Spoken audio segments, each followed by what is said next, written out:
Okay, so let's start out with today's lecture, that is lecture 21 of summer 22. So today we have, Sorry, your voice is lagging. what is blank? Sorry, I can't hear. What is blank?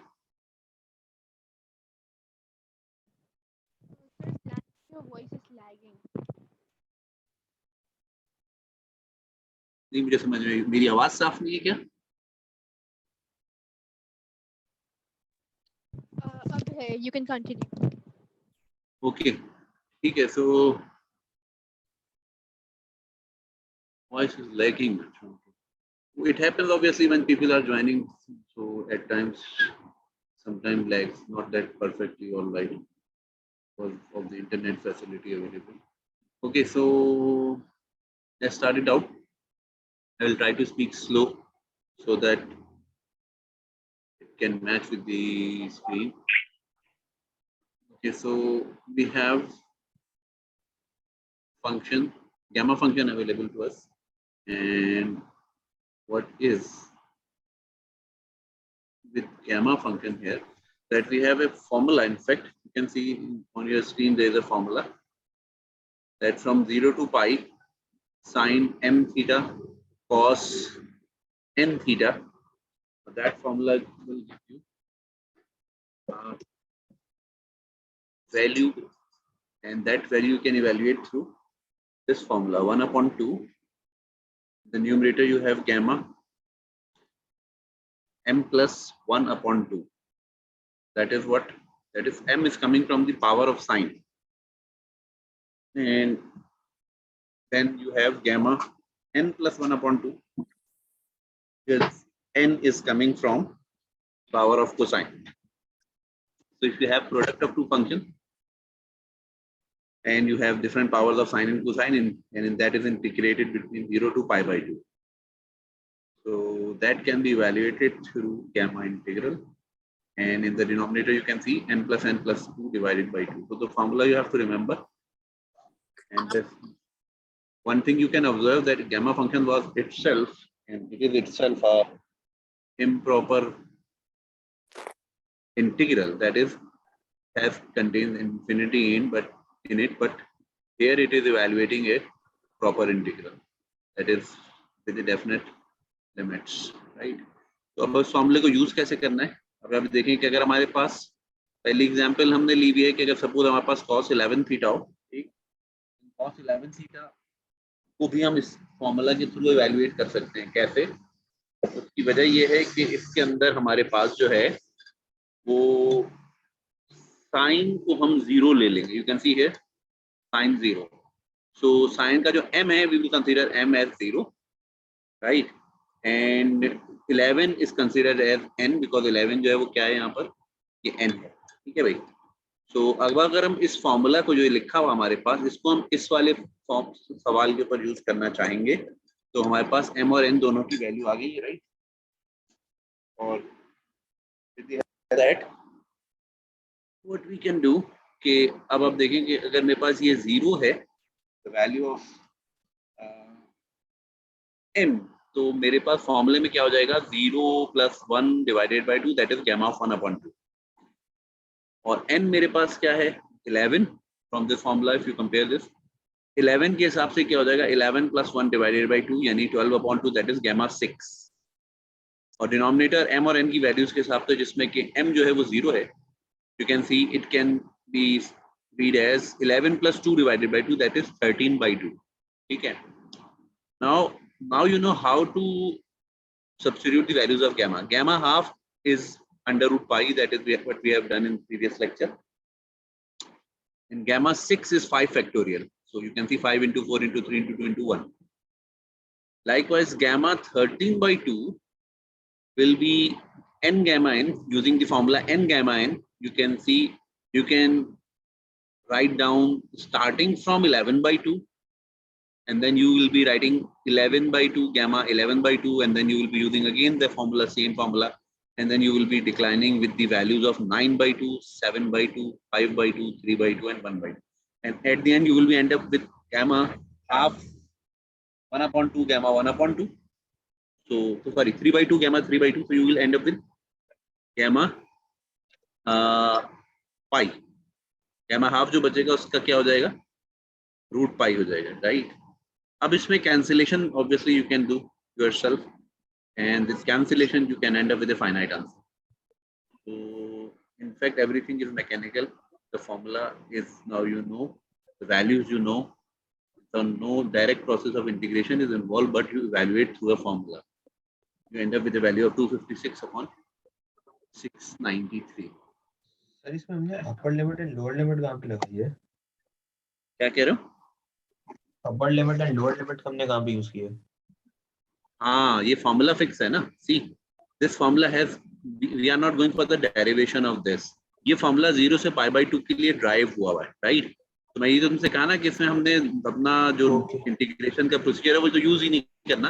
वैसे तो मैंने तुम्हें शुरू में ये भी बताया कि gamma is an improper integral, यानी वो इंफिनिटी के साथ होता है, but it is helping us in evaluating a definite integral which is proper. ठीक है, कहने का मकसद ये कि ये इसको यूज कर, हमने सिर्फ इस फॉर्मूले को यूज किया and you can test yourself. ये देखो यहाँ पर तो हम जाहिर बात है एक बहुत बड़ा, हम इसे कर क्यों रहे हैं, क्योंकि बहुत बड़ी पावर है। 11 को अगर करने के लिए हम चलेंगे अपने ट्रेडिशनल मेथड से तो बहुत लंबा होगा।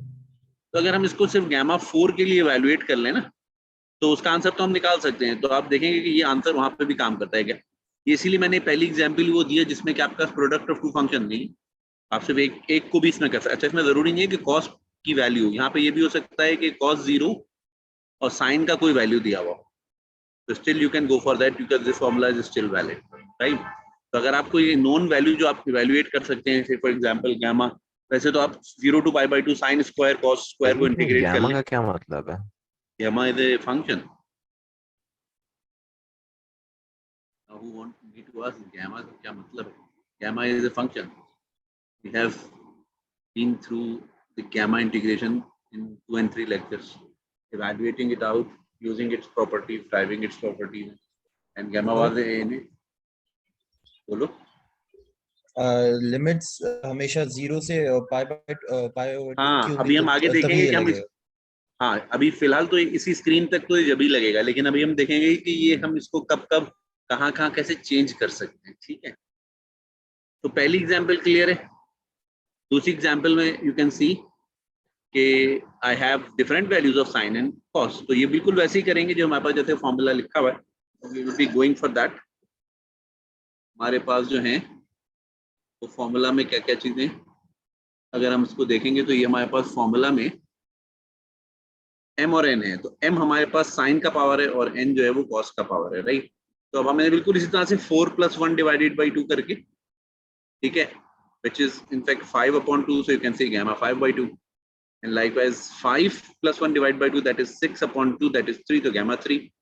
Denominator m + n divided by 2, ठीक है, m + n + 2 divided by 2, so you will be going for 4 + 5 + 2 divided by 2. इस तरह से आपके पास ये आ जाएगा gamma 11/2, और 11/2 स्टार्ट फ्रॉम 9/2, 7/2, 5/2, 3/2, 1/2, और आखिर में सबसे आखिर में क्योंकि gamma हाफ आएगा तो वो पाई के बराबर आ जाएगा। gamma 3 जो है वो 2 फैक्टोरियल होगा, दिस इज 2 × 1। लाइकवाइज 5/2 स्टार्ट होगा, 3/2, 1/2 और gamma रूट पाई, और इसको रूट पाई से रूट पाई कैंसिल हो जाएगा, so you don't have any root pi in the answer, you come up with the definite value. तो ये इस स्क्रीन पे तो हम ये देख रहे हैं कि ये जो है वो 0 से π/2 की लिमिट को इवैल्यूएट करता है, चाहे उसमें एक कोई फंक्शन गिवन हो तो दूसरे फंक्शन को हम 0 कंसीडर कर सकते हैं, पावर उसकी को, और उसकी 0 पावर के साथ भी ये फॉर्मूला काम कर रहा है। ठीक है भाई, क्लियर है सबको? फॉर्मूला लिखें अपने पास, राइट डाउन द फॉर्मूला। ये फॉर्मूला आपके पास लिखा हुआ है, इसको मतलब अपने पास लिख लें सब लोग, एवरीवन, सो दैट हम इसको यूज कर सकें। Sir, I have 2 questions. बोलो बोलो। अच्छा सर, एक तो ये कि हम लोगों ने sin 4 थीटा cos 5 थीटा को उससे क्यों नहीं करा है, रिडक्शन फार्मूला से या उससे the way integration by parts, इससे क्यों नहीं किया है? और दूसरी चीज ये, I don't understand gamma 13/2 का जो आपने सॉल्व करने की कोशिश की थी सेकंड स्टेप में। पहली चीज ये है कि जब आप कोई दूसरी चीज पढ़ रहे हैं तो पहली चीज का इनवैलिड नहीं हो जाती।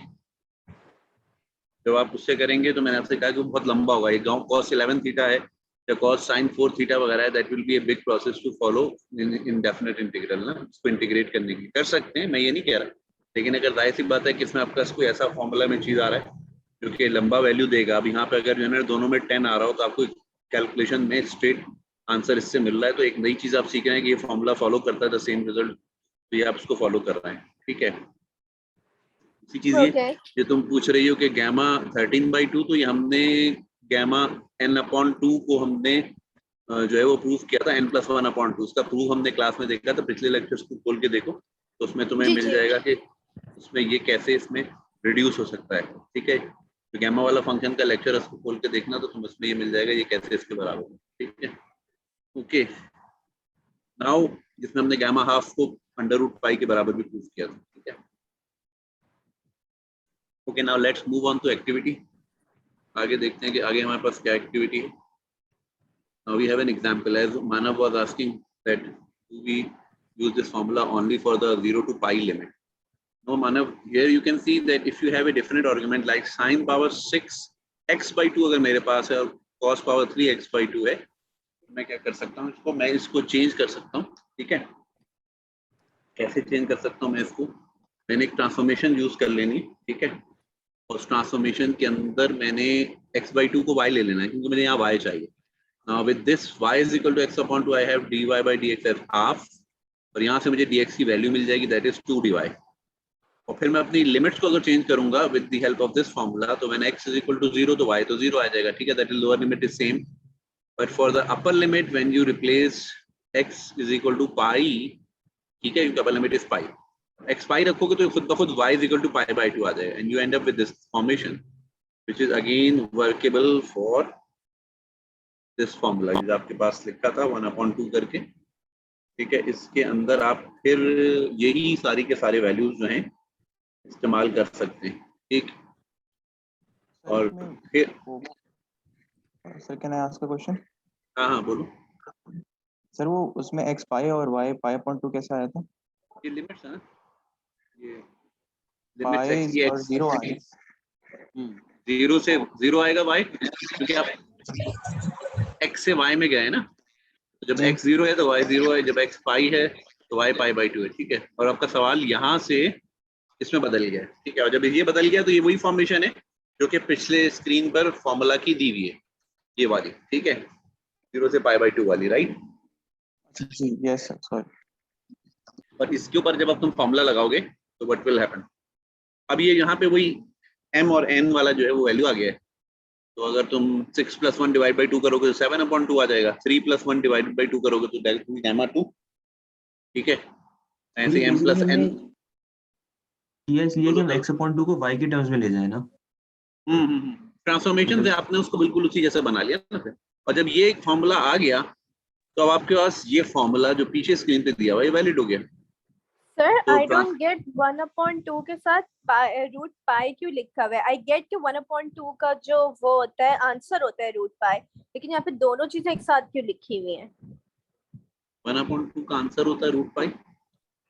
When we have gamma 1/2 we end up getting root of pi, right? हाँ, तो गैमा 1/2 जब गैमा 3/2 तक पहुंचेगा महक, तो वो हो जाएगा 1/2 गैमा 1/2, क्योंकि गैमा n+1 होता है n गैमा n, ठीक है।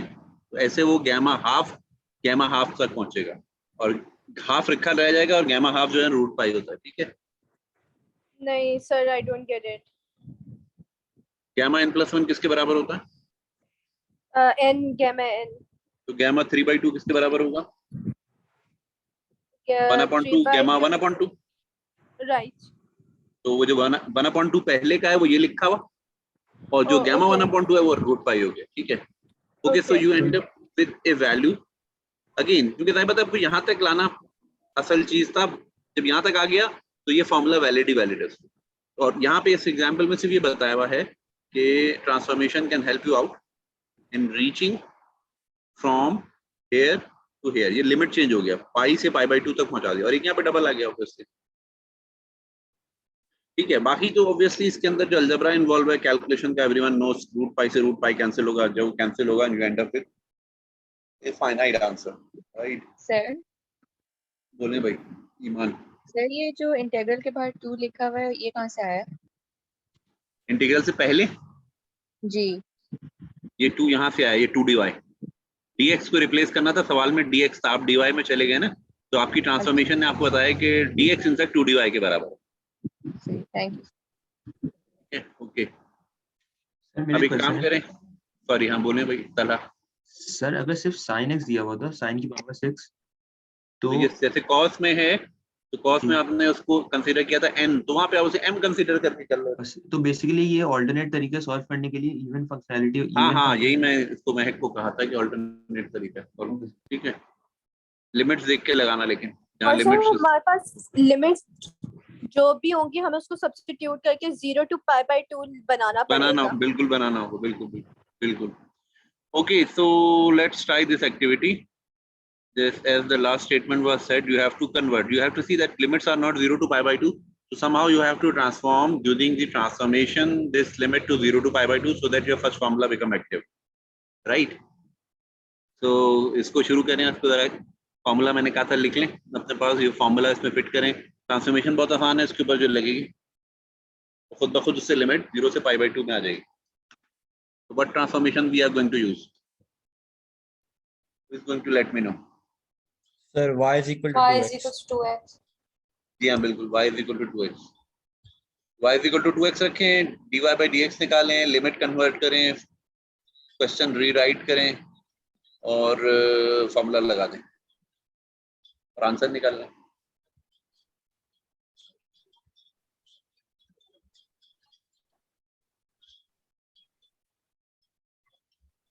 इसको पॉज कर रहा हूँ।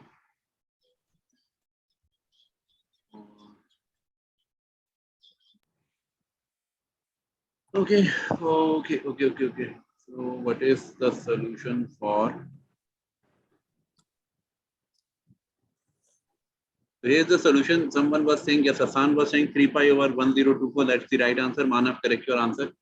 So you check the solution, and if someone else is ending up with somewhere else, then like Ibad was saying, so both of them are in fraction in the numerator. Ibad, you can see 5/2 will be going like 3/2, 1/2 root pi.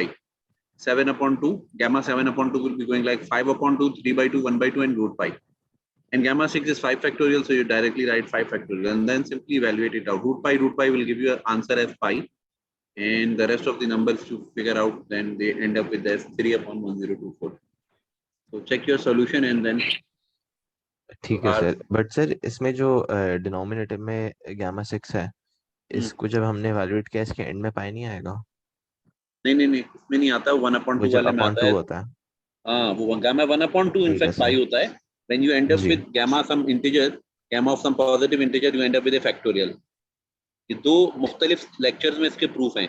जो तुम नीचे denominator पूछ रहे हो, ये एक अलग lecture में प्रूफ है, पहले में है शायद गामा फंक्शन के, और उसके बाद दूसरे लेक्चर में गामा हाफ के ऊपर भी प्रूफ है। जी सर, ठीक है, थैंक यू। सही, 1/2 into 1/2 into 1/120 तो 1/480 बनता है। ये 1024 कैसे बन रहा है? ये सारी कैलकुलेशन है, इसी को इवैल्यूएट करके पूछ रही हूँ। ये कितने सारे 2 तुम्हारे पास हैं, यहाँ से देख लो, 1 2 3 4 5 6 7 8 9 और 10 2 हैं, तो 2 की पावर 10 कितनी होती है? 1024 होती है।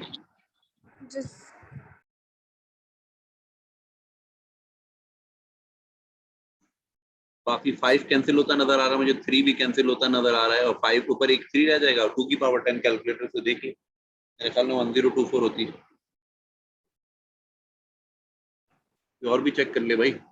यस सर, 1024 या 2 की पावर। हाँ, तो 2 की पावर 10 महक बहुत वादे, जितने 2 लिखे हुए 4 को जो है ना 2 2 के बराबर गिनोगी, सब टोटल मिला के 1024 नीचे आ जाएगा। ये 5 और 3 नीचे के 5 और 3 से कैंसिल कर दो, ऊपर सिर्फ 3 बचेगा, और रूट पाई पाई होता है, ठीक है। So the answer is 3 pi upon 1024.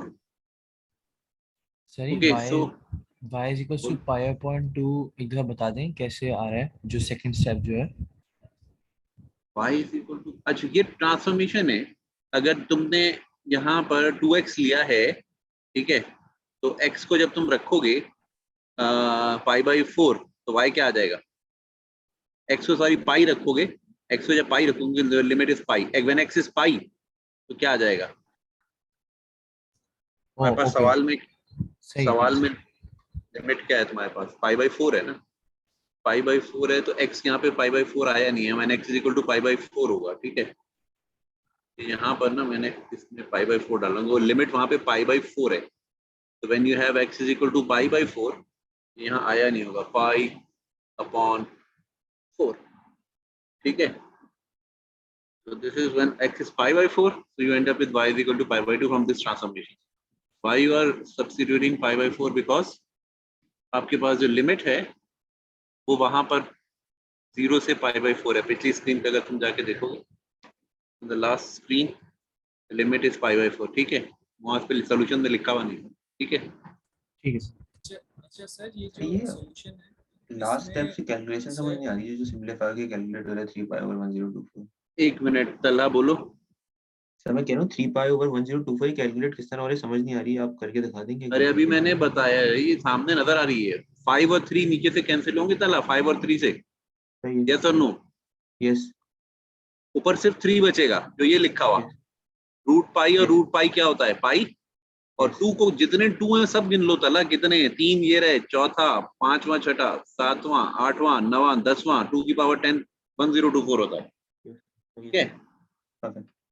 और भी कुछ दूसरा कुछ बोल रहा अच्छा था? सर, ये 1/2 into 1/2 क्यों है या कैसे हुआ है, ये नहीं समझ में आ रहा है। 1/2 एक फॉर्मूले का था, अभी महक ने जो पूछा था 1/2 एक फॉर्मूले का था और एक ट्रांसफॉर्मेशन से आया होगा, because you have y is equal to 2x, ठीक है सर, तो ये यहाँ से dx dy by 2 आएगा, ठीक है। ठीक है सर, थैंक यू। ओके, तो व्हाट इज नेक्स्ट? नेक्स्ट हमारे पास जो है स्लाइड पे इवन और ऑड फंक्शन लिखा हुआ, कोई ऐसा जिसे इवन और ऑड फंक्शन याद ना हो तो वो ये देखे what is an even function, this is the definition of even function. What is an odd function, this is an definition of odd function, ठीक है। And then what it has to do with integration, so when a function is even this property holds, minus a से plus A double हो जाता है integral. क्यों? क्योंकि ये graph है, जो एरिया यहाँ पर है वही एरिया यहाँ पर भी है, तो अगर आप माइनस ए से प्लस ए कोई चीज इंटीग्रेट करेंगे तो अगर से 0 से ए वाला जो इंटीग्रल है ये उसका डबल होता है, ठीक है। ऑड में क्या होता है कि जो एरिया यहाँ पर है उसका अपोजिट यहाँ पर है, तो अगर आप माइनस ए से प्लस ए इंटीग्रेट करेंगे तो आंसर 0 हो जाएगा, that is for the odd function.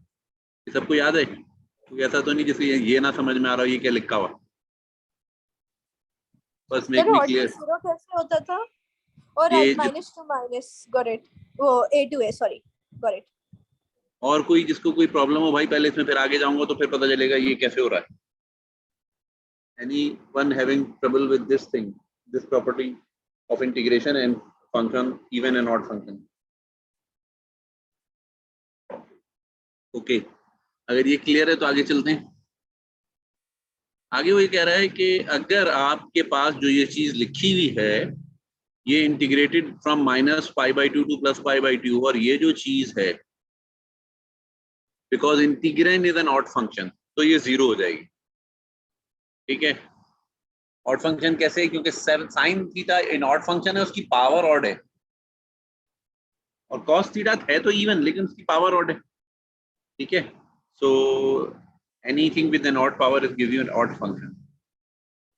Sorry, sine theta even है, उसकी पावर कुछ भी हो वो इवन ही रहेगा, ठीक है। तो this will become an odd function, क्योंकि साइन थीटा जो है वो क्या है? Odd function, right. Sine 7 theta will remain odd, sine square theta even हो जाता। साइन की पावर पे डिपेंड करता है। हाँ, साइन की पावर पे डिपेंड करता है। साइन अगर इवन पावर ले लेगा तो इवन हो जाएगा, साइन की पावर ऑड है, क्योंकि माइनस जो साइन अपने पास पैदा करेगा वो अगर पावर इवन होगी तो वो खत्म हो जाएगी, इसलिए ऐसे ही कॉस अगर जो है वो तो माइनस पैदा ही नहीं करेगा, तो उस पर आप ऑड लगाएं इवन लगाएं वो इवन ही रहेगा। ओके, सो ये 0 हो जाएगा इस किस्म का इंटीग्रल, और यहाँ पे लिमिट्स डिफरेंट है, you can see minus pi by 2 to plus pi. लेकिन अगर आपके पास minus pi by 2 to plus pi by 2 में एक इवन फंक्शन हो, जैसे साइन के ऊपर इवन पावर आई 4 तो ये इवन हो गया, और कॉस के ऊपर ऑड पावर भी आई तो इवन ही रहा क्योंकि कॉस खुद इवन था।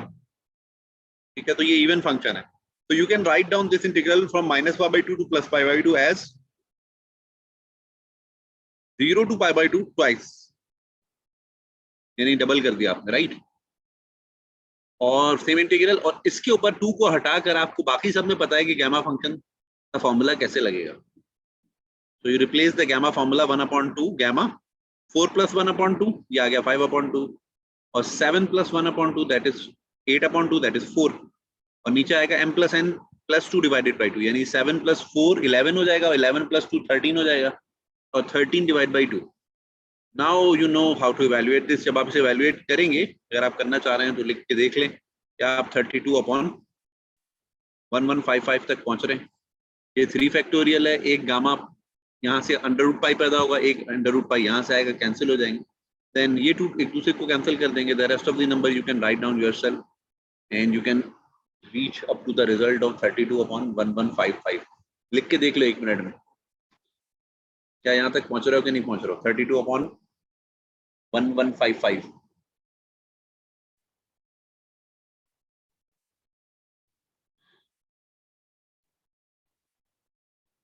दो मिनट में लिखो, 2 मिनट दे रहा हूँ, तो लिखो और देख लो क्या आ रहा है कि नहीं आ रहा।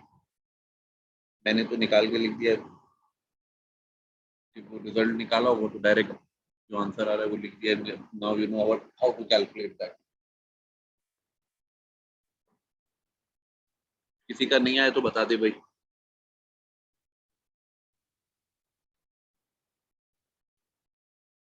गामा 4 जो होता है 3 फैक्टोरियल होता है।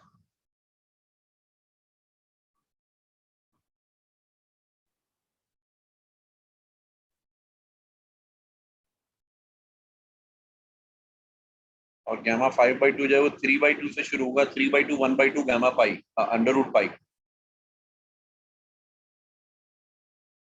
13/2 जो है 11/2 से शुरू हो जाएगा, 11/2 9/2 7/2 5/2 3/2 1/2 √π।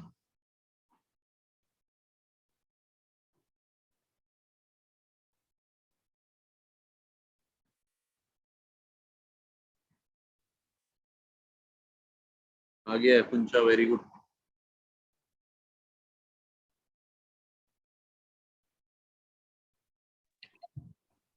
Sir, can you explain this thing again?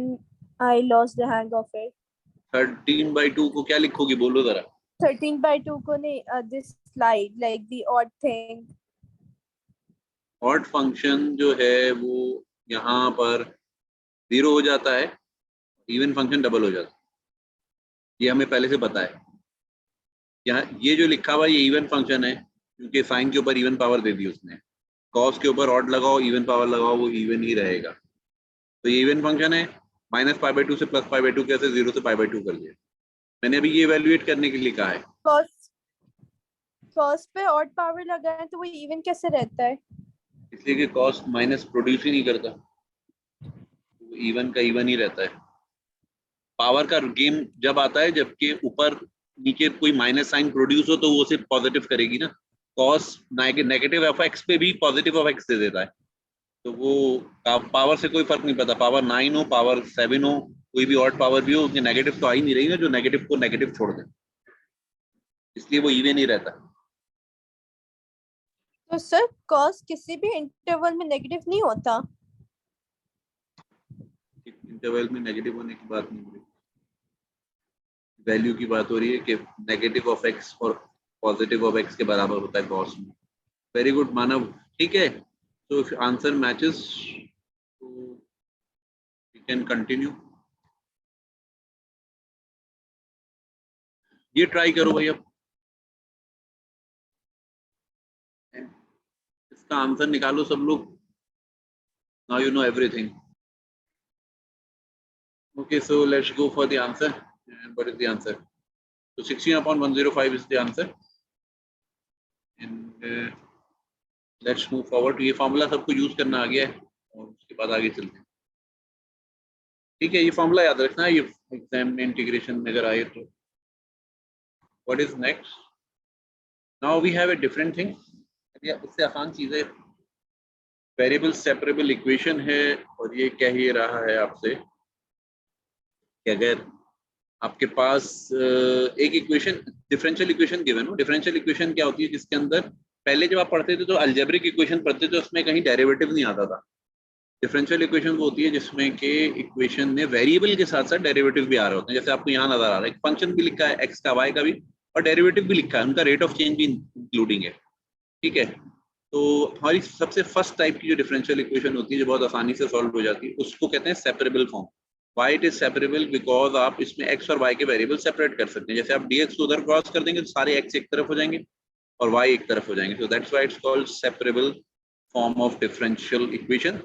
So in the next step you have seen the same thing जो मैंने आपको बता रहा हूँ कि वेरिएबल अलग अलग कर लिए, और जब सारे dx वाले एक तरफ हो गए dy वाले एक तरफ हो गए, देन यू इंटीग्रेट, और इंटीग्रेट करने के बाद x वाली साइड जो इंडिपेंडेंट वेरिएबल है उस पर आप कांस्टेंट ऑफ इंटीग्रेशन लगा देते हैं और ये आपका general solution of differential equation आ जाता है। तो कोई एक ऐसा फंक्शन इक्वेशन गिवन होगा जिसमें डेरिवेटिव इन्वॉल्व होगा, उसमें आप x और y के वेरिएबल सेपरेट करेंगे और इंटीग्रेट कर देंगे और x वाली साइड पे कांस्टेंट ऑफ इंटीग्रेशन लगा देंगे। ये तरीकाकार होगा।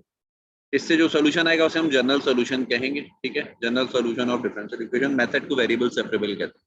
ठीक है, फर्स्ट ऑर्डर सेपरेबल इक्वेशन से रेफर होती है। ठीक, तो इसको एग्जांपल पे देखते हैं ताकि आपको समझ में आए कि हम मैं क्या कह रहा हूँ। सी यहाँ वही कह रहा है कि जनाब ये इक्वेशन ऐसे सॉल्व करना है और कंडीशन ये गिवन है। ये कंडीशन हमें हेल्प करेगी जो हमने पिछली स्लाइड पे जो कांस्टेंट आ रहा था ना इसको इवैल्यूएट करने की, तो ये आखिर में कंडीशन लिखी है। जब हम एक मरतबा ये सोल्यूशन निकाल लेंगे ये वाला, तो हम इसके अंदर वो जो वैल्यूज गिवन है y और x के वो यहाँ रख देंगे तो c निकल आएगा। That's how we will evaluate c and we will reach from general equation to specific solution. ठीक है, ये आपको डायग्राम नजर आ रहा है। जनरल इक्वेशन जो है वो एक फैमिली ऑफ फंक्शन होता है। जैसे ये जो है ना फैमिली ऑफ फंक्शन आ जाएगा। फैमिली ऑफ फंक्शन का मतलब ये देख रहे हैं कि एक ही तरह के बहुत सारे कर्व मुख्तलिफ उसमें बने हुए विद डिफरेंट वैल्यू ऑफ सी।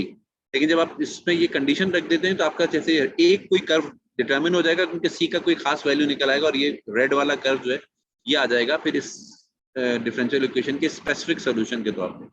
ठीक है, तो पहले आप तरीके पे फोकस करते हैं। What is the method. Method से भी कह रहा है कि एक्स और वाई के वेरिएबल को सेपरेट कर लें। तो आपने यार ये पूरी इक्वेशन उठा के लिखी, भाई ये मेरी इक्वेशन है। आपने इसमें क्या करना है, आपने कहा ये dx तो उधर क्रॉस हो जाएगा, तो ये 3x² dx एक साइड पे आ गया, दूसरी साइड पे अब सिर्फ y रह गए। तो अब आप दोनों साइड को इंटीग्रेट कर दें। ये 4y से क्या होगी 4y² 2, तो 2 कैंसिल होके 2y² रह जाएगा और माइनस कॉस है, कॉस की इंटीग्रेशन क्या होती है sin y। इस साइड पे x³ 3 आएगा जो कि 3 को कैंसिल कर देगा, तो you have only x³ + c। Constant of integration हमेशा इंडिपेंडेंट वेरिएबल की साइड पे लगाते हैं, तो ये x की साइड पे c लग गया। यानी आप ऐसा नहीं करेंगे, आप कहेंगे इंटीग्रेशन तो दोनों जगह हो रही है, दोनों जगह कांस्टेंट लगा, तो x की साइड पे आप इंडिपेंडेंट वेरिएबल की साइड पे। Did you integrated 4y minus cos y? Can you repeat? मैं सुन नहीं सका क्योंकि मैं बोल रहा था, बोलो। Can you repeat how did you integrate 4y minus cos y?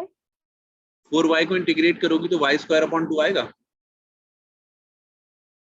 y को इंटीग्रेट करोगी y² आएगा, वो नीचे वाला 2 जो है वो 4 को कैंसिल कर देगा तो 2 रह जाएगा। ठीक है, इंटीग्रेशन पे ध्यान दो भाई, तो बहुत बेसिक इंटीग्रेशन है। कॉस का इंटीग्रल क्या है, साइन फॉर्मूला होता है, राइट। तो ये जब आ जाएगा तो फिर अब इसको यूज करना है कंडीशन को कि ये लिखा हुआ है when x is 0 y is 0, तो तुम क्या करोगे x को 0 रखो और y को भी 0 रख दो। ये y 0 होने से तो गायब हो जाएगा, साइन 0 0 होता है और ये x 0 पे गायब हो चुका है, तो c का वैल्यू क्या आ जाएगा 0, और ये 0 उठा के वापस इसी इक्वेशन में रख दो तो ये c गायब हो जाएगा। तो ये क्या आ गया, विच इज स्पेसिफिक सॉल्यूशन। पहले ये c के साथ था कांस्टेंट ऑफ इंटीग्रेशन के साथ, तो ये जनरल सॉल्यूशन था। इसमें हमें ये नहीं पता था हमारा सॉल्यूशन कौन सा है, क्योंकि अगर आपसे प्लॉट करने के लिए जाएंगे तो c की हर वैल्यू के लिए एक इक्वेशन प्लॉट कर देगा, और वो एक फैमिली ऑफ कर्व है तो ऑब्वियसली एक ही तरह के कर्व मुख्तलिफ शेप में प्लॉट हो रहे होंगे। फिर जब c का वैल्यू आ जाएगा तो आपके पास एक स्पेसिफिक कर्व आ जाएगा, right, that is the red one in this example. ठीक, अब हम करेंगे ये कि इसको एग्जाम्पल में से लेकर इस तरफ चले जाएंगे, कहाँ पर, क्लास एक्टिविटी की तरफ। ठीक है, क्लास एक्टिविटी में पहला जो आपके पास है ये जरा लिख लें अपने पास ताकि मैं आपको ये बताऊं इसके ऊपर कैसे फॉलो किया है। मेरा pen okay, So this is written dy by dx is equal to sin square y upon cos square x. ठीक है, पहले वाले को हम देख रहे हैं और हमारा मेथड क्या है. एक मिनट के लिए पॉज कर रहा हूँ कि शायद आवाज आवान की काफी ज्यादा होगी यहाँ पे recording. Okay, so we have differential equation of variable separable type. जैसे हमने बताया कि इसमें हम x को अलग कर लेंगे, y को अलग कर लेंगे. See how we can do that. यहाँ पे आप देखें ये सवाल लिखा हुआ है a. इसमें हमने x को क्रॉस dx को उधर क्रॉस कर लिया तो dx upon cos square x dy upon sin square y. 1 upon sine किसके बराबर होता है cosec के, तो ये cosec स्क्वायर हो जाएगा. और 1 अपॉन cos किसके बराबर होता है sec के, तो ये sec स्क्वायर हो जाएगा. और cosec स्क्वायर y की फॉर्मूला हमारे पास इंटीग्रेशन का होता है माइनस कॉट, और sec स्क्वायर का इंटीग्रल एंटी डेरिवेटिव होता है tangent. So you integrate it and you put c on the side of x, so you end up with the general solution. ये हमारे पास क्या आ गया इसका जनरल सॉल्यूशन आ गया. अब इसमें क्योंकि हमें जो है वो कंडीशन नहीं दी हुई कोई, तो हम इसको ऐसे एज इट इज छोड़ देंगे. ठीक है भाई.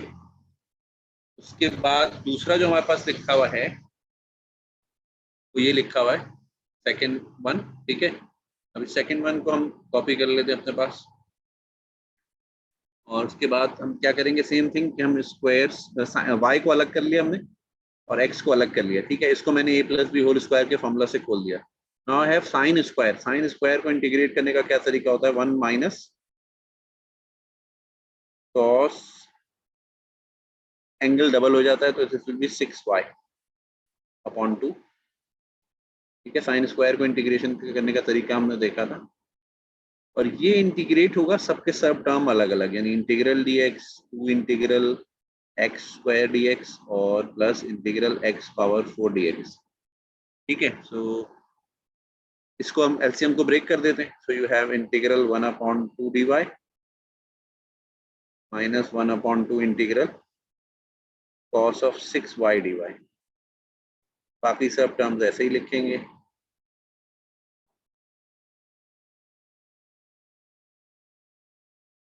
अब इंटीग्रेट करते जाओ, ये y बाई 2 आ जाएगा. कॉस की इंटीग्रेशन मुझे चाहिए तो ये होती है साइन ऑफ 6y, और क्योंकि एंगल डिफरेंट है तो 6 डिवाइड भी होगा. यहाँ से x आ जाएगा, ये 2x स्क्वायर अपॉन 2 है और ये x 5 अपॉन 5 है प्लस कांस्टेंट ऑफ इंटीग्रेशन, ये 2 कैंसिल हो जाएगा. That is your solution for the second one. ठीक है I भाई. didn't get the angle double वाली बात. Why did you formula sine multiply 2 square by का 6? इंटीग्रल, साइन स्क्वायर की इंटीग्रेशन वाला लेक्चर देखो, वो साइन स्क्वायर कॉस स्क्वायर कैसे इंटीग्रेट करना सिखाएं. इसमें ये बात अभी की नहीं है. साइन स्क्वायर कैसे इंटीग्रेट करते हैं ये देखो. साइन स्क्वायर और कॉस का जब इंटीग्रेट. जी भाई सर, कॉस में 6y कैसे आया? कॉस में 6y ऐसे आता है कि जब फॉर्मूला तुम लिखते हो power rule. Sine square y का, तो क्या लिखते हो मुझे बताओ. जब तुम्हें फॉर्मूला पता ही नहीं होगा तो भाई बताए कैसे. when you have to integrate sin square, what the formula you use? 1 plus 2x 1 minus cos square 1 minus y. cos 2x 1 minus cos 2y 2x upon 2 upon 2. ठीक है, राइट सर. तो ये 2y 2 तो दाई बात है 3 है तो 6 हो जाएगा, राइट. और ऐसे ही महक अगर तुम cos स्क्वायर y को करोगी तो वो हो जाएगा 1 plus cos 2y upon 2, right. ये फॉर्मूला मैंने जब वो लेक्चर वो फॉलो करो, माइनस नहीं होगा सर. लेक्चर फॉलो करो महक. लेक्चर बगैर देखिए कैसे आगे चलेगा ना. ठीक है, ओके. तो ये फॉर्मूला यूज कर रहे हैं. सर ये लास्ट लाइन में sin 6y अपॉन 2 into 6 जो है उसमें sin 6y स्क्वायर होगा ना. सॉरी कॉस का फॉर्मूला इंटीग्रेट हुआ होगा ना यार. लोग की तुम लोग असल में आउट ऑफ प्रैक्टिस हो, दैट इज द पॉइंट. तुम लोग देखते ही नहीं हो पीछे के लेक्चर, वो यूज होने होते ना आगे. Okay, now I have the part C. मैं इसको लिख लूं जरा पहले सर अपने एक पास. और चीज थी उसमें. बोलो. सर उसमें जो इंटीग्रल ऑफ x स्क्वायर लिया हुआ है वो x क्यूब अपॉन 3 होना चाहिए. इंटीग्रल एक्स स्क्वायर को x, हाँ यस, इंटीग्रल को x क्यूब अपॉन 3 होगा तो फिर वो कैंसिल नहीं होगा, राइट. मैं दिखा देता हूँ. This one is x square है, तो इसको हमने करना है, तो ये इंटीग्रेट होने का एक्स क्यूब अपॉन 3 होगा, then it's not going to cancel, so you have only 2/3 at the end in the answer, right?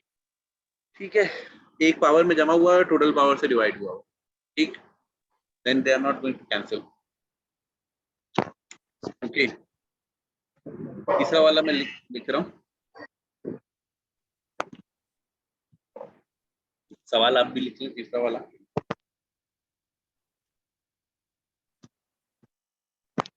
Write the third one. Third one is y1 plus x square whole square dy by dx is equal to x 1 plus y square whole square. Okay. I want someone to suggest क्या करें, कहाँ से start करें? Sir 1 plus Open Y the square square. जो है उसको दूसरी side पे डिवाइड कर देंगे, हाँ, y ये dx तो इधर चला जाएगा, वो उधर चल जाएगा, रेसिप्रोकल हो जाएगा। ओके, तो ये जो है x dx हो गया, और ये भी इधर आ जाएगा, और यहाँ पे क्या रह जाएगा? वाइट मेरी यहाँ सर स्क्रीन y पे नजर आ रही अपॉन है, 1 plus Y square whole square. मेरी डेस्क नजर आ रही सबको भाई? जी सर। Yes, sir. तो मैंने किया क्या, मैंने सारे x अलग कर लिए, सारे y अलग कर लिए, और फिर इंटीग्रेट करना है।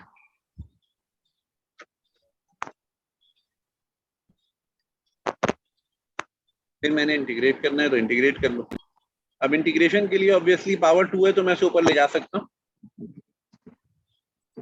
-2 हो जाएगी y dy, और ये भी मैं ऊपर ले जाऊंगा, तो ये हो जाएगा 1 plus X square -2 x dx।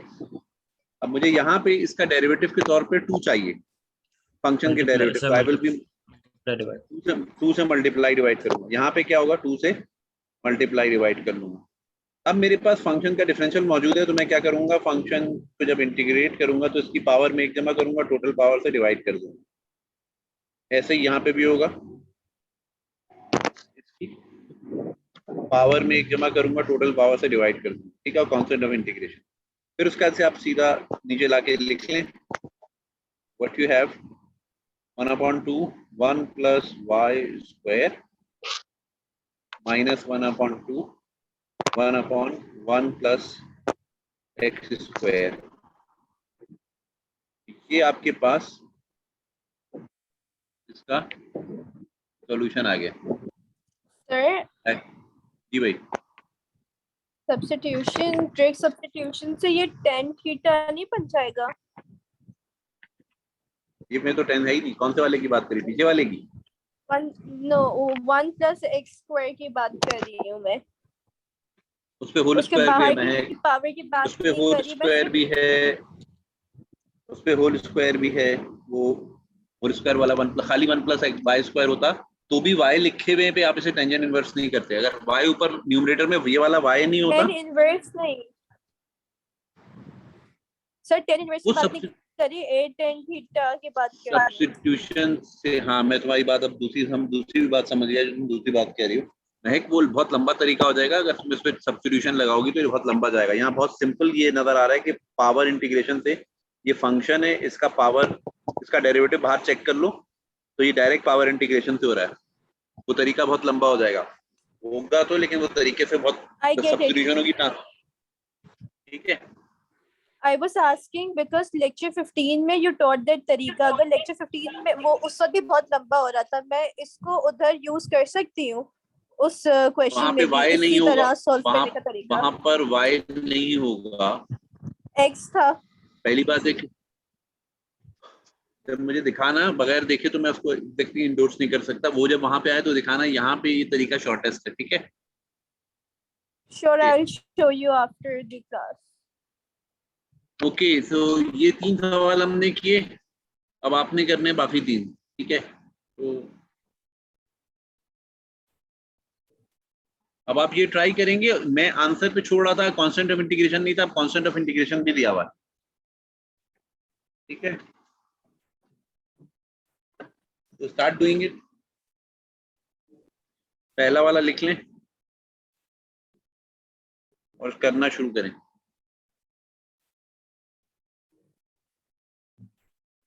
ठीक है, I am also doing it here on paper, then I will share with you.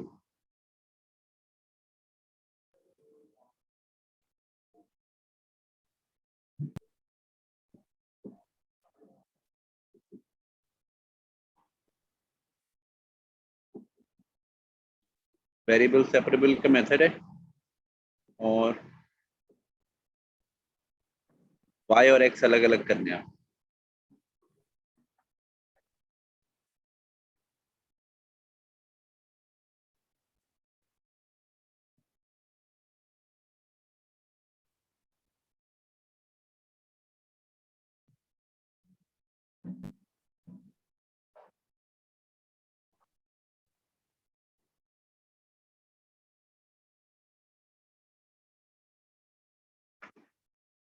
Sir इसमें इंटीग्रेशन बाय पार्ट्स होगी?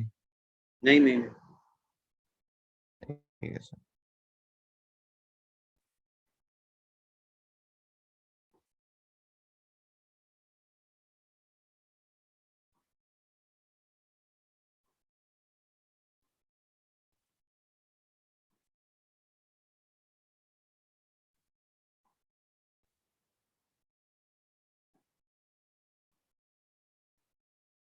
हो गया भाई। जब सॉल्यूशन निकाल लो तो फिर उसमें उसकी वैल्यू x और y की जो गिवन है वो रखने, x की जगह 3, y की जगह π/2। सर इंटीग्रेशन नहीं हो रहा, sin y upon 1 plus cos y whole root. सोचो कैसे होगा? वो प्रैक्टिस पिछले लेक्चर्स की सेम है सर ना, इसमें मैंने वो वाला देखा यार। फॉर्मूला लगेगा a plus a square plus x square वाला। नहीं, इसमें वो ln x करके लगेगा, ln 1 plus cos y नहीं ln में यार है ना, लोगों से डेरिवेटिव नहीं निकले हुए। पूरी असाइनमेंट जो 10 नंबर की है ना, उसमें लोगों से डेरिवेटिव उधर नहीं निकले हुए मिड में। डेरिवेटिव वो वजह यही है कि उस वक्त समझे कि यार बस ये तो असाइनमेंट है ना, इसे करके दे दिया, उसका पेपर में नहीं होने वाला। ऐसे इंटीग्रेशन के चैप्टर्स पढ़ो, इंटीग्रेशन के जो लेक्चर पूरे उस पर टाइम लगाया हुआ है 1.5 घंटे की, वो पढ़ो, वरना उसके बगैर आगे काम अटकेगा ना। सर वैल्यूज पुट करने से सी की वैल्यू आ जाएगी आखिर में? जी हाँ, हाँ क्या आ गया? सी की वैल्यू -1 आ रही है, -1 -1 पता या नहीं, -2? शायद देख -1 ही आ रहा है।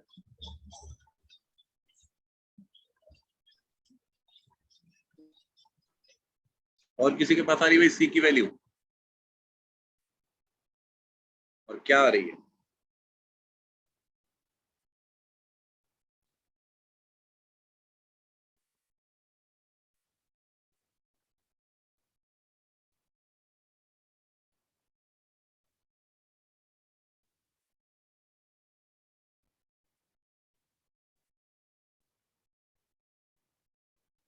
हो गया भाई?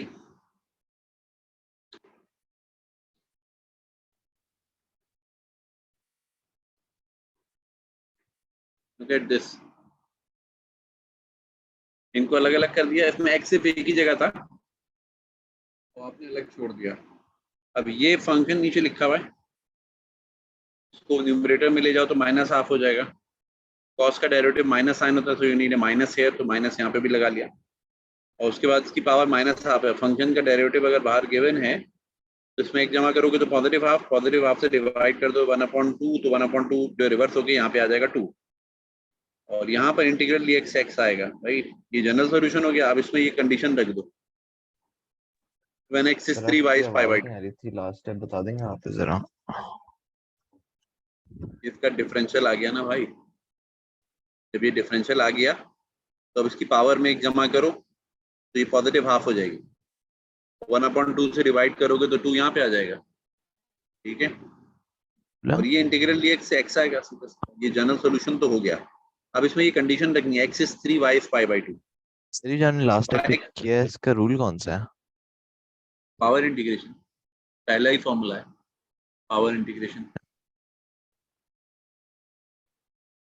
-5 आ रहा है सारा लेकिन ओके। ये तो अब ये x की जगह, अच्छा x की जगह 3 रखना था, सॉरी x की जगह हाँ मैंने 0 रखा हुआ है, x 3 है तो x 3 रखोगे तो ये -3 इधर जाके क्या हो जाएगा, c इज इक्वल टू -5 और फिर इसको उठा के इस इक्वेशन में रख दो तो ये इक्वेशन तुम्हें क्या दे देगी, -2 1 plus cos y -5 plus c।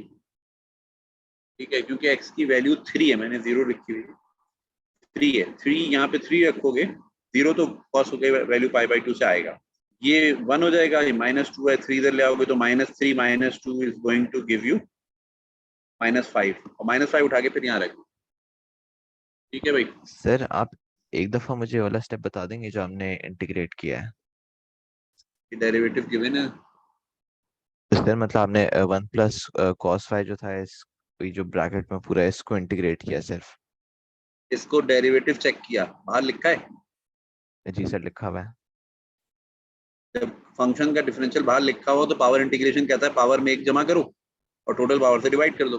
पहला फॉर्मूला इंटीग्रेशन का क्या है, integral x power n dx x power n+1 divide by n+1। ठीक है सर, थैंक यू। ठीक है ओके, तो यहाँ पहुंच गए। अब दूसरा चेक करो, सेकंड क्वेश्चन लिखो और ट्राई करो से अपने पास।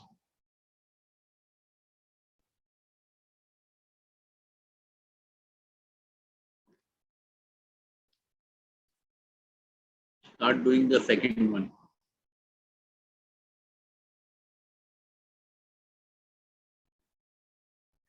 y अलग कर लो, x अलग कर लो।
आ गया भाई, कांस्टेंट ऑफ इंटीग्रेशन भी निकाल लो।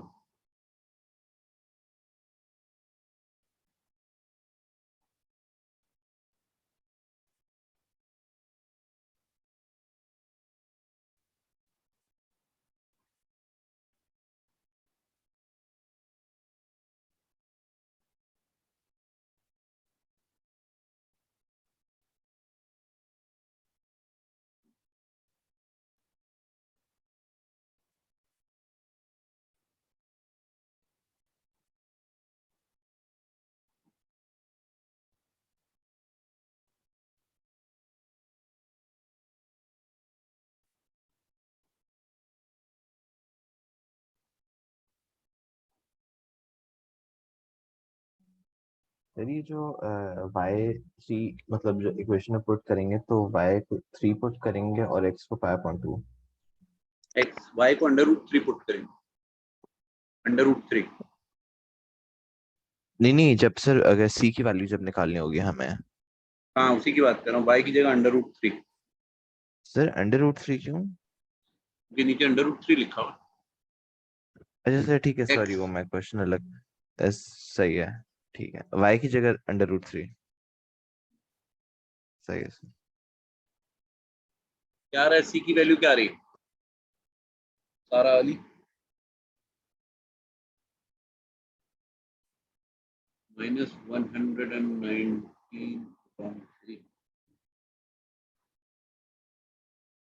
-119। तो ये क्या आ रही है वैल्यू? जी मैं भी देख रहा हूँ कि ये इंसिया ने क्या लिखी है। x की जगह आपने रखना था 11, तो 11 से 11 टू द 22 + 3 25 होगी। 25 का आप लिख सकते हैं 5 का स्क्वायर। 5 के स्क्वायर से आपके पास बचेगा, अच्छा नीचे 3 भी है ना उसके, हाँ ठीक है। सर C 4/5 आ रहा है। नहीं एक नीचे 3 भी था ना, तो यू हैव 2 - 125/3। हाँ तो सही है, NCR -119 -119/3 is the right value. NCR सारा की बात भी वही आ रही। देख लेते हैं, इधर मैं दिखा देता हूँ, ये देख लो भाई। So we start from here, तो क्रॉस कर लिया, y और x अलग अलग कर लिए इनफैक्ट बेसिकली, और x वाला ये रूट था इधर कर दिया। अब उसके बाद इसका डेरिवेटिव 2 है तो बाहर 2 लगा लिया, फिर ये पावर में एक जमा किया तो ये 3/2 हो जाएगा और टोटल पावर से डिवाइड कर दिया। यहाँ पे भी ये ऊपर जाएगा तो -½ होगा और -½ का ये डिफरेंशियल बाहर इसका आ गया, तो एक जमा करोगे तो +½ divided by 1/2, so you are having this 2 here. ये कैंसिल हो जाएगा, ये इधर आ जाएगा, ये कैंसिल होगा, ऐसे नीचे से 3 रह जाएगा। तो ये आपका जनरल सोल्यूशन आ गया। अब इसके अंदर वो कंडीशन रखनी थी, क्या कंडीशन थी आपके पास? x11 और y√3, तो आपने y√3 रखा तो ये 3 + 1 4 हो गया। यहाँ x11 रखा तो 22 + 3 25/3 भी आ रहा है, राइट? ये 3 भी है नीचे। 25 को तुम 5 का स्क्वायर लिख सकते हो, ठीक है? 5 का स्क्वायर लिखा और ये स्क्वायर से कैंसिल हो गया, फिर 25 की पावर 3 रह गया जो कि 125 होता है, और उसका जिस फ्रैक्शन को तुम दूसरी साइड पे ले जाओगे तो 2 - 125/3 3 2 are 6 और 6 - 125 विल बी -119/3, ठीक है? तो ये फिर आप उठा के स्टार वाली इक्वेशन में रख देंगे वापस, तो you have the solution for the differential equation. तो वेरिएबल सेपरेबल का मतलब ये कि आपने अलग अलग उसे करना है, you and up with the answer. तीसरा वाला भी ट्राई कर लो भाई, थर्ड वन।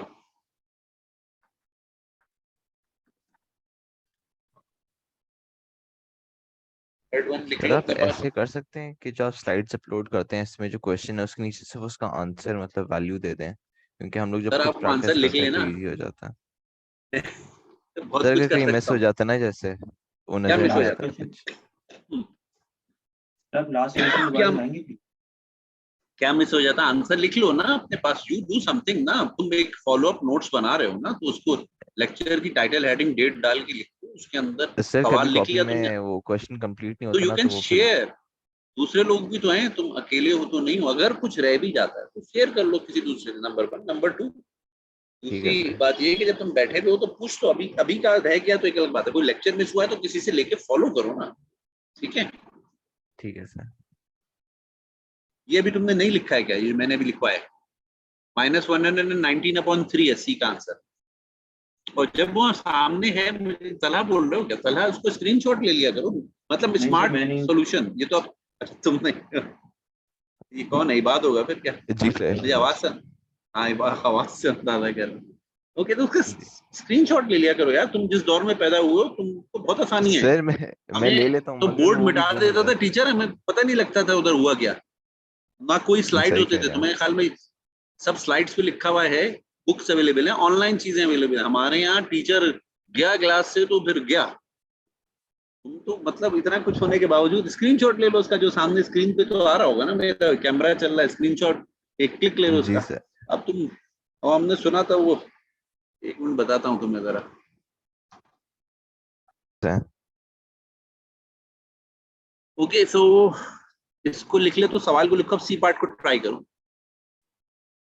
सर बी का आंसर जरा वापस बता देंगे, मैंने शायद गलत बी का निकाला था। आंसर कांस्टेंट ऑफ इंटीग्रेशन पूछ रहा हूँ, जी सर। -119/3। ठीक है सर, थैंक यू। मेरी स्क्रीन पे सारा का और इंसिया का आंसर लिखा नजर आ रहा है तुम्हें बात? नहीं सर। अच्छा नहीं आ रहा, अच्छा ठीक है। ओके अब ये तीसरा वाला लिखो, dy/dx के साथ ये लिख लो, मैं भी कर रहा हूँ और आप लोग भी इसको कंप्लीट करने, फिर मैच करते हैं कि आपने क्या किया।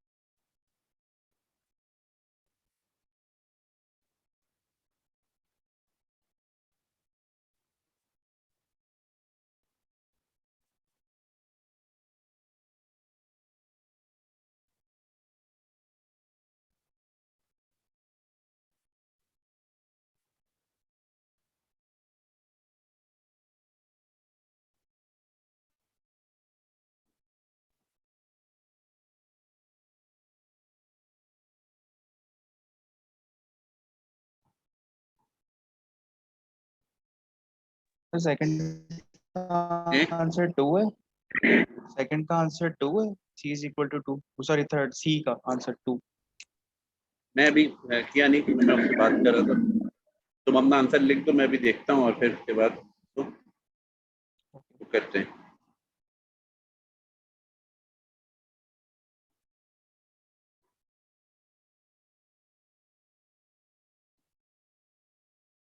जनरल इक्वेशन निकालने के बाद उसमें वैल्यूज रख दो।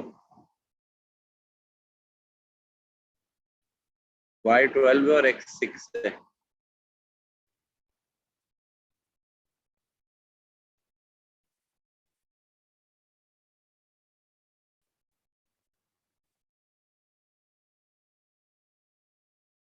सर इसमें एक्स और वाई अलग कैसे करेंगे?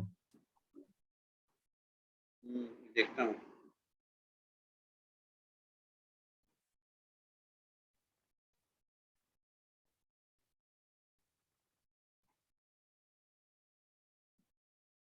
टू अपॉन 3 है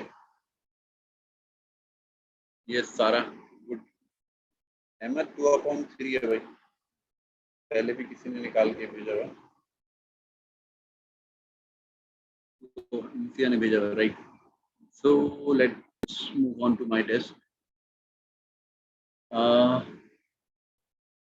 तो you factorise the expression because x और y अलग करने, फैक्टराइज करने के बाद दो रूट आ जाएंगे, इनमें से y वाला इधर ले आओगे, x वाला उधर कर दोगे, राइट। और फिर ये ऊपर ले आओगे तो -12, ये +12 रहेगा, इंटीग्रेशन करोगे तो -12 में जमा करोगे हाफ, 1/2 से डिवाइड करोगे तो ये 2 हो जाएगा, ये 3/2 होगा और 3/2 नीचे आएगा तो 2/3 हो जाएगा। ये जनरल सोल्यूशन आ गया। अब y12 और x6 है, ठीक है, तो क्या करो, y को 12 रखोगे अगर तो 12 - 3 9, 9 का रूट निकालोगे तो 3 आएगा, 3 2 6 होता है, जबकि x जो है वो 6 है, तो 6 - 2 इज 4। 4 का मतलब ये है कि 4 ये है और इस पर 3/2 लगा, तो 4 को 2 का स्क्वायर लिख लो, ये कैंसिल हो जाएगा, 2 की पावर 3 8 होता है, 8 2 16 होता है और नीचे 3 लिखा हुआ है, 16/3 को इधर ले आओ दूसरी साइड पे, तो that's going to give you 6 - 16/3, तो 3 6 18 होता है, 18 - 16 इज 2/3। इसको उठा के वापस इसमें रख दो तो ये स्पेसिफिक सॉल्यूशन आ जाएगा।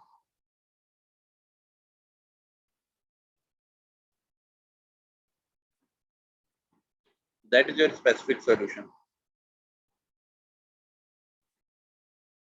ठीक है ये बात, this is the moment you can take a click. जी सर, सर ले लिया मैंने। ऐसा भी नहीं है हम पुराने हो गए, हमें सब कुछ पता तो है कि यार इतनी आसानी से काम हो जाते हैं सारे। सही बात है सर, सर कभी एक कभी बार वो खुद फर्स्ट फर्स्ट और वाला अपना तो क्वेश्चन मिस बता हो जाता देंगे। है। नहीं सुन सका, ये बीच में कोई बोला। फर्स्ट वाला क्वेश्चन कौन से वाले फर्स्ट वाला? का इसी जो इसी पार्ट ए है इसमें। एक मिनट, इसका पार्टी किधर गया? इसका पार्टी कौन सा था, पहले मैं पार्टी तो देखूं। इसका पार्टी कौन सा था, कॉस्ट वाला था, वो किधर गया?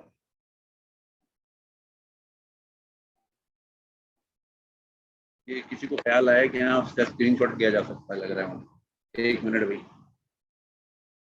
ये आ गया फर्स्ट वाला, यही है। हाँ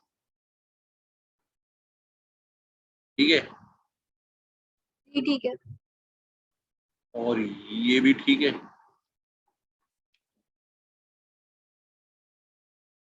ओके, सो आगे क्या है, ये तो हो गया।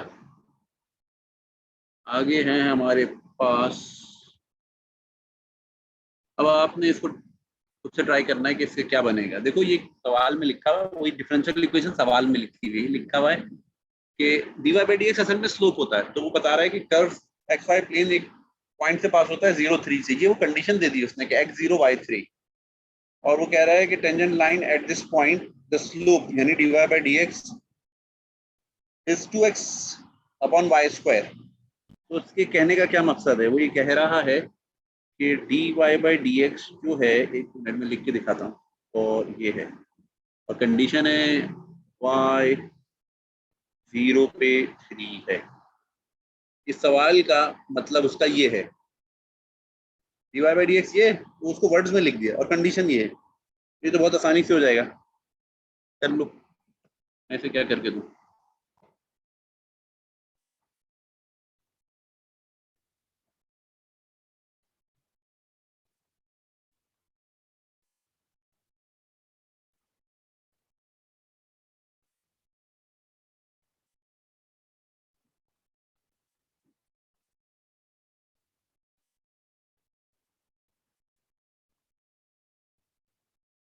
इसमें x y3 रख दो, x को 0 रख दो, तो c निकल आया, और इसको वापस स्टार में डाल दो। स्टार विल इम्प्लाइज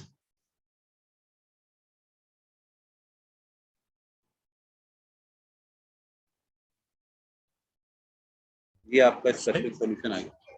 जी भाई, सर वाई स्क्वायर माइनस में कैसे चला गया, वो तो मल्टीप्लाई में जाएगा। सर मल्टीप्लाई होगा तो डायरेक्ट मल्टीप्लाई में जाएगा ना, अच्छा अच्छा, हाँ 2 माइनस इधर कैसे कर हो गया। गया। हाँ प्लस होगा तो क्यूब अपॉन 3 हो जाएगा। Thank you, I think Manav बोल रहा है। जी sir. Thank you Manav. Okay, so Y cube sir upon, हमारी ऐसी गलतियों पर आप आउटराइट 0 दे देते हैं पेपर में। बेटा मैं तो आसान समझ के कर रहा हूँ ना, तुम तो मुश्किल समझ के कर रही हो। मैं करना ही रहा था सर इनफैक्ट, मैं इसलिए जल्दी कर रहा हूँ। क्या नाम है जो महक बोल रही शायद, कि मुझे टाइम बार बार नजर आ रहा है, तो वो फिर टाइम जो है वो ऊपर जाता है तो मुझे अटेंडेंस मिलेगा। ठीक है, ये कर लेना, ये easy one. Y square upon 3 करोगे, ठीक है। अभी तुम जाहिर बात है मुझसे अलिफ बे पे ते सुनोगे तो मुझे तो नहीं याद होगी ना, तो वो इसलिए कि मेरे लेवल पे जो है वो बहुत आसान चीज, आई एम नॉट एक्सपेक्टिंग, मैं बहुत उसको आसान चीज को मुश्किल तरीके से इसलिए बता रहा था कि बहुत आसान होती है वो, मतलब आपके लिए बहुत बेसिक होती है। ठीक है, 9 आ रहा है, सारा अली लिखे ही तो बाकी लोग भी चेक कर लें। हाँ ठीक सर है, 9 नहीं आ रहा। ठीक है, तो जैसे इजी वन तो यू कैन डू इट।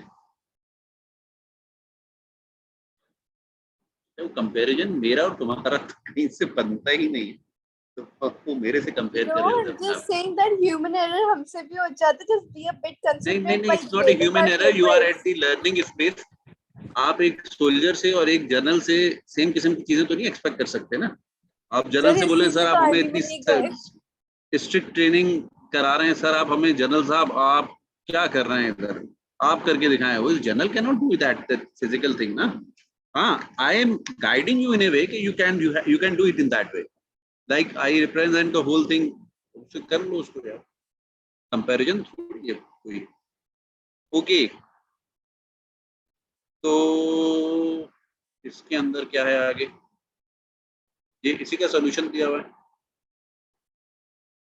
हाँ ये इसी का सॉल्यूशन दिया हुआ है, देख लें भाई। 9 आ रहा था, यस 9 आ रहा था, सही है। तो ये थी आखिरी स्लाइड आज की, उसके बाद मुझे अटेंडेंस लेनी है। ये सॉल्यूशन शामिल है भाई इसमें। मैं आई वाज थिंकिंग फॉर की अटेंडेंस हटा दूं भाई इसको, मैं अटेंडेंस की तरफ जा रहा हूँ। Yes sir. एक मिनट, इसको मैं स्टॉप कर दूं। ओके,